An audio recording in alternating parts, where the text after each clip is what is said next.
I helped a crying guy at the laundromat months ago, and today he helped me back without hesitation. The laundromat near my apartment is one of those places that always feels slightly sad. Not tragic, sad. Just fluorescent lighting, plastic chairs, the smell of warm detergent, and people staring at spinning clothes like they're waiting for their life to do something. I go there on Sundays because my building's washer likes to break at the worst times. It was late afternoon, raining outside, and I was doing laundry with the same energy I do everything lately. Functional, quiet, don't think too much. I had my headphones and a basket on my hip, loading the machine when I noticed him. A guy around my age sitting on the far end, hunched over like he was trying to fold himself into the chair. He kept wiping his face with his sleeve. At first I assumed allergies. Then I heard the sound, not sobbing, not loud crying, just that tight, shaky breathing people do when they're trying to cry silently so nobody can tell. I did the normal thing. I looked away. Because in public you're supposed to pretend you don't see people falling apart. But then I saw his hands. He was holding his phone like it was useless, like it had died at the worst moment. He stared at the screen, pressed something, then dropped it into his lap and covered his face, and before I could talk myself out of it, I walked over and said quietly, "Hey, are you okay? Do you need to call someone?" He looked up fast, embarrassed, like H been caught. His eyes were red, and he tried to smile, which made it worse. "My phone got cut off," he said, voice cracking. "I'm trying to call my mom. I just need to hear her voice for a second." Then he said this, and it hit me right in the chest because it was so specific. I don't even need her to fix anything. I just need someone to sound like home. I stood there holding my laundry basket like an idiot because I knew that feeling. Not the exact situation, but that sentence, the need for one voice to make you feel less lost. So I pulled out my phone. "Use mine." He blinked. "No, it's okay. I don't want to seriously. It's fine." He hesitated like he was deciding whether he deserved it, then took my phone with both hands, like it was something fragile. He went outside under the awning because it was still raining, and I sat back down, pretending to scroll, pretending I wasn't listening. But when people talk to someone they love, you can hear it even when you don't mean to. His voice changed the second someone answered. It got softer. "Hi, Mom," and you could almost hear him unclench. Then after a pause, he whispered, "I'm okay. I just needed a minute." When he came back and he handed my phone back like it was a gift and kept saying thank you like he didn't know how else to hold himself together, I shrugged it off the way people do because making it emotional feels embarrassing. "No worries, we've all had days." He nodded really hard, like that sentence mattered. Then he looked at me. "I'm Daniel."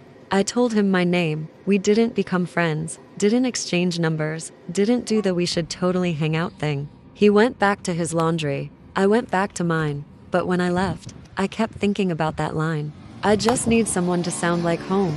A few months passed. Then one evening after work, stopped at the same little grocery store near the laundromat. It had one of those days where nothing catastrophic happens, but everything feels heavy. Anyway, my boss had been weird. The train was late. I spilled coffee on my sleeve. My brain was stuck in a loop of "you're messing everything up," for no good reason. I wasn't crying, but I was close. I was standing in the checkout line staring at gum, trying to breathe normally when the cashier said, "My total." And I reached for my wallet, and it wasn't there. I froze. Checked my pockets, my bag, the other pocket. I already checked my coat. Nothing. My face went hot so fast. I could feel the people behind me shifting, the line tightening around my panic. I stammered, "I'm sorry. I think I left my wallet at home." The cashier gave me that tired look. "I can set it aside."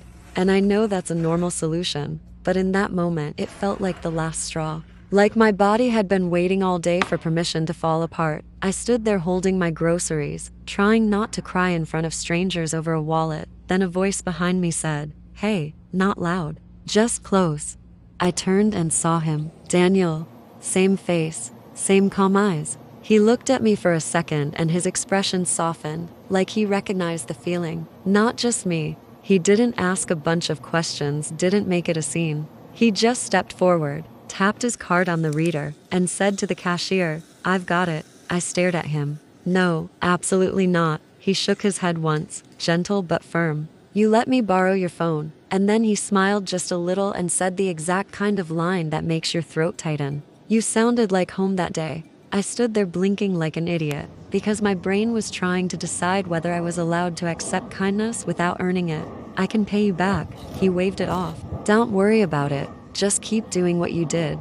That was the whole payoff. Not a big speech, not an exchange of numbers, not a dramatic hug. Just a small gesture that turned my worst moment of the day into something survivable.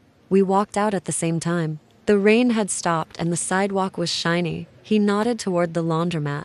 I still go Sundays. I laughed, because of course he did. My mom's doing better. By the way, good, I said, and I meant it. We stood there for a second in that awkward, almost friend space. Then he gave a quick wave and headed down the street. I went the other way, and I don't know if this is cheesy, but on the walk home, I kept thinking how strange it is that you can be a completely normal person in a completely ordinary place and still end up being the thing that keeps someone together for 5 minutes. Sometimes it's not grand. Sometimes it's just a phone call under an awning. Sometimes it's a card tap at a checkout. Sometimes it's a stranger giving you back your dignity before you even ask. And then everyone goes home quietly, like that's just what people do.